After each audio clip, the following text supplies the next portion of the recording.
చెప్పింది చెయ్యవలెను.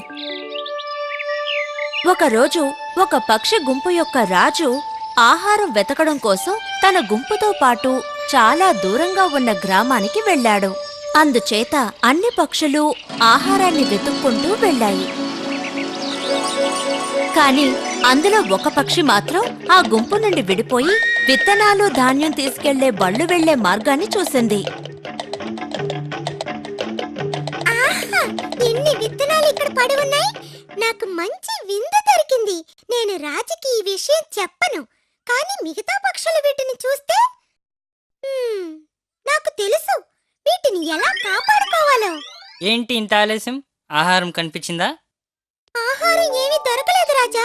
ఇంకా చెప్పాలంటే నేను ప్రాణాలతో ఇక్కడికి రావడమే పెద్ద విషయం. పక్షులన్నీ దాని మాటలు వింటూ ఉన్నాయి. నేను అనుకోకుండా ఒక మార్గాన్ని చూశాను. ఆ మార్గంలో ఏనుగులు, గుర్రాలు, పళ్ళను లాక్కుంటూ ఎద్దులు చాలా వేగంతో వెళ్తున్నాయి. ఏంటి బళ్ళ అంటే అక్కడ ధాన్యం బాగా పడి ఉంటుంది. కానీ ఆ మార్గంలో ధాన్యం వేరుకోవడం చాలా ప్రమాదం. అక్కడికి మీరు వెళ్ళకండి. రాజు మాటలు విన్న మిగతా పక్షులు అటు వెళ్ళకూడదని నిర్ణయించుకున్నాయి. కాని దుష్టబుద్ధి ఉన్న ఆ పక్షి మాత్రం రాజు మాటలు లెక్క చేయలేదు. ఆహా, నేను ఎంతో తెలివైన దాన్ని. ఇక ఈ ధాన్యం మొత్తం నేనే తింటాను. అకస్మాత్తుగా ఏంటా శబ్దం? ఓ, గుర్రబండా. అది ఎక్కడో దూరంగా వస్తుంది. అది దగ్గరకు వచ్చేలోపు నేను కొన్ని గింజల్ని తినేస్తాను.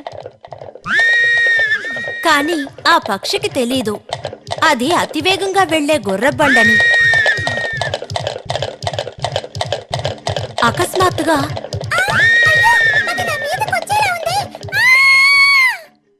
కాని ఆ పక్షి తప్పించుకునేలోపు బండి ఆ పక్షి మీద నుంచి వెళ్లిపోయింది.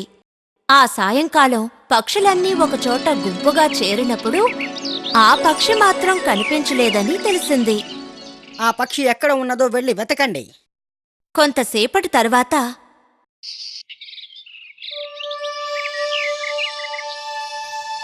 పక్షులన్నీ రాజు వద్దకు వచ్చి, రాజా, అది చనిపోయింది. మేము దాన్ని ఒక దారిలో చూసాం. ఏదో ఒక బండి దాని మీద ఎక్కినట్టుగా ఉంది. ఎంత దురదృష్టం!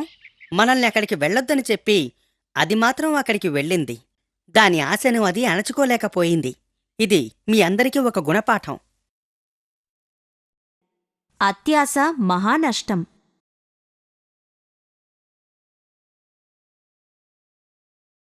ఈ వీడియో మీకు నచ్చినట్లయితే లైక్ చేయండి, షేర్ చేయండి, మా ఛానల్ని సబ్స్క్రైబ్ చేసుకోండి.